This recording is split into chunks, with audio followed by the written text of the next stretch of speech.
అని బలపరుస్తూ మాట్లాడుతున్నాను. సాయన్న గారు నేను ఎంతో కాలంగా మంచి మిత్రులం మేము ఉండేవాళ్ళము. మరి ఆయనే 1994లో ఫస్ట్ టైంగా కంటోన్మెంట్ నుండి ఎమ్మెల్యే కూడా జరిగింది. సాయన్న గారు సిండికేట్ బ్యాంక్లో క్లర్క్గా పనిచేస్తూ రాజకీయాల్లో ఆసక్తి చూపుతూ 1986లో దోమలగూడ డివిజన్ నుండి కార్పొరేటర్గా కాంటెస్ట్ చేసి కొద్ది ఓటుతో ఓడిపోయిన వ్యక్తి సాయన్న గారు. అప్పటి నుండి కూడా ప్రజా జీవితంలో ఉంటూ పనిచేస్తూ పార్టీ కాకుండా ప్రజలకు ఎలాంటి సమస్యలు కానీ ఎప్పుడు పనిచేసే వ్యక్తి సాయన్న గారు.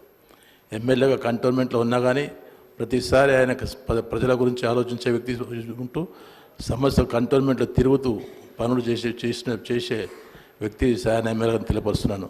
సాయన్న గారికి మరి అనుకోకుండా డయాబెటీస్ వచ్చిన తర్వాత ఒక కాలు పనిచేయకుండా పోయింది. అయినా కానీ ప్రజల్లో తిరుగుతూ బాగా ప్రజలకు అందుబాటులో ఉంటూ పనిచేస్తూ ఉండేవాడు.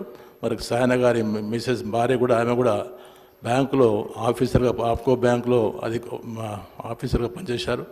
ఆయనకు 3 కూతుళ్ళు, ఒక నమ్రత, నివేదిత ప్లస్ లాస్యనందిత. ఈ 3 కూడా హైలీ క్వాలిఫైడ్ పీపుల్స్ సార్. ఈమె కూడా ఫ్యాషన్ డిజైనింగ్ చేసింది. సో బాగా వీళ్ళు ఆ 3లో ఎప్పుడు సాయన్న బయటకు వచ్చిన 3 కూతుళ్ళు ఆయన కూడా వచ్చేవాళ్ళు.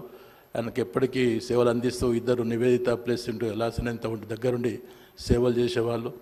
మరి అలాంటిది అనుకోకుండా మరి సాయన్న గారు మరణించిన తర్వాత ఎప్పుడైతే సాయన్న గారు కూతురు లాస్యనందితలో స్పోర్ట్స్లో స్టడీస్లో రాజకీయాల్లో కూడా ఉన్న వ్యక్తి కాబట్టి ఆయనను పైకి తీసుకొచ్చే రావాలని కోరుకున్న వ్యక్తి ఆయనే. మరి ఆయన చనిపోయిన తర్వాత అదే కంటోన్మెంట్ స్థానాన్ని మరి టీఆర్ఎస్ పార్టీ తరఫు నుండి కాంటాక్ట్ చేసి ఆమె గెలవడం జరిగింది. మరి బాగానే అందరితో యాక్టివ్గా తిరిగే వ్యక్తి. She very good sports girl also. ఖోఖోలో పర్ఫెక్ట్గా ఉండే ప్లస్ టెన్నికాట్ బాగానే ఆడుతున్న వ్యక్తి ఆమె. మరి అలాంటిది చనిపోవడం చాలా శోచనీయం. ఎమ్మెల్యే అయిన తర్వాత కూడా అందరితో కలిసి తిరుగుతూ కార్పొరేటర్ కూడా కవాడిగూడ డివిజన్లో మంచి పేరు సంపాదించిన వ్యక్తి లాస్యనందిత గారు. కాబట్టి ఆమె ఇంత తొందరగా చనిపోవడము గతించడం చాలా శోచనీయం. భగవంతుడు వాళ్ళ కుటుంబానికి వాళ్ళ కుటుంబ సభ్యుల ఆత్మకు శాంతిగా చేకూర్చాలని మరి లాస్యనందిత చనిపోవడము తీరంలోని తెలియపరుస్తున్నాం. శ్రీ గణేష్ గారు. అధ్యక్ష,